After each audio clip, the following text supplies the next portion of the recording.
Mainit-init na chismis. Donnie Pangilinan kinikilig sa mga hirit ng netizens sa kanya.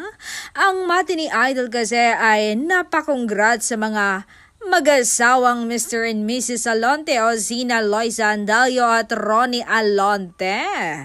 At ayon, binakbakan siya ng mga netizen. Ito nga ang mga hirit nila.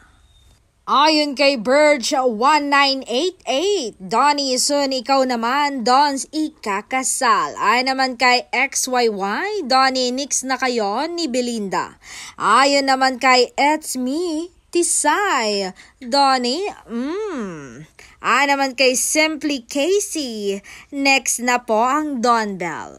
Ayon naman kay Grace, Abad, next na po kayo ni Belinda Master. Naman kay Yani, abangan namin yung kasal nyo ni Belinda.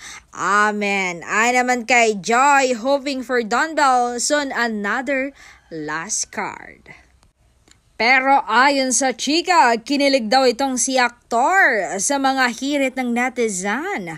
Oy, tila si Bell na nga ang plano niyang pakasalan.